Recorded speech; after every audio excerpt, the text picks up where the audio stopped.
Hi friends, అందరూ బాగుండాలి, అందులో నేనే ఉండాలి. ముందుగా అందరికీ యూట్యూబ్లో ఉన్న ఫ్యామిలీ మొత్తానికి, నా సబ్స్క్రైబ్కి మొత్తానికి భోగి శుభాకాంక్షలు ఫ్రెండ్స్. అందరూ చాలా హ్యాపీగా ఉండాలని కొత్త సంవత్సరం మనస్ఫూర్తిగా కోరుకుంటున్నాను. ఏంటంటే పిండొంట్లు ఎక్కడి దాకా వచ్చినాయి ఫ్రెండ్స్, అందరు పిండొంట్లు అయిపోయినాయా?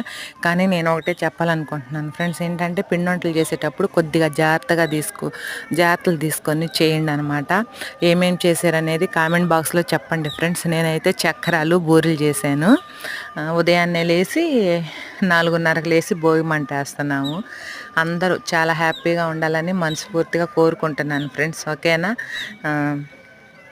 పిల్లలు, పెద్దోళ్ళు అందరూ సెలవులు పెట్టుకొని వాళ్ళ ఊళ్ళకి వెళ్ళి హ్యాపీగా జరుపుకునే పండగ అంటూ ఏదన్నా ఉంది అంటే అది ఒక సంక్రాంతి పండగే ఫ్రెండ్స్, నాకు తెలిసినంతవరకు. ఇంకా నాకు తెలియకుండా ఏదన్నా ఉందేమో తెలియదు, కానీ అందుకే చెప్తున్నాను. జర్నీ చేసేవాళ్ళు కూడా చాలా జాగ్రత్తగా చేయండి. చిన్నపిల్లలు ఉన్నారు కాబట్టి ఒకటికి 2 సార్లు చూసుకొని అంతా సొంత ఊర్లకి వెళ్ళి హ్యాపీగా పండుగ జరుపుకోవాలని చెప్పేసి అని పిల్లల కాడి నుంచి పెద్దవాళ్ళ దాకా అందరికీ చెప్తున్నాను ఫ్రెండ్స్. మళ్ళీ ఇంకొకసారి భోగి శుభాకాంక్షలు అనమాట. మేము కూడా భోగి మంట అయితే వేస్తున్నాము. మా బజారోళ్ళు, మా అబ్బాయి, మా వారు అందరూ.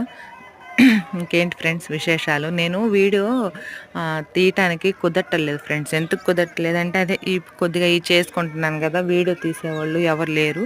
నేను బూరెలు చూపిద్దాం అనుకున్నా, నాకు వీడియో తీసేవాళ్ళు ఎవరు లేరు ఫ్రెండ్స్. నేను తీసే కానీ క్లారిటీగా రాలేదు, అయినా పెడతానన్నమాట, చూడండి.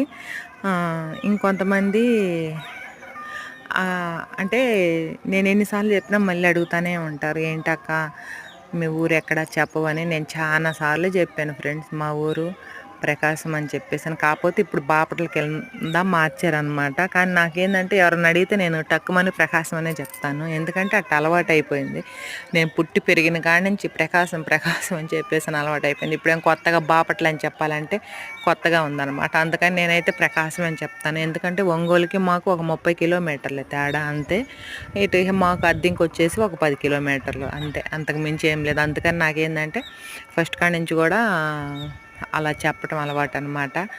ఇంకోటి ఏంటి, అందరూ అత్తయ్యళ్ళకి వెళ్ళేవాళ్ళు, పుట్టింటికి వెళ్ళేవాళ్ళు ఎక్కువ శాతం అనమాట. ఇప్పుడు ఈ పండుగలకి హ్యాపీగా పెద్దవాళ్ళతో, మనం జాబుల కోసం ఎక్కడెక్కడో ఉంటాం ఫ్రెండ్స్, ఈ పండగకే మన పెద్దవాళ్ళని చూసుకునేది, హ్యాపీగా ఉండేది. ఆ అదృష్టం ఉండేవాళ్ళు చాలా అదృష్టవంతులు అనమాట. మేము కూడా వెళ్దాం అనుకున్నాం, కానీ కాకపోతే ఏంటంటే నాకు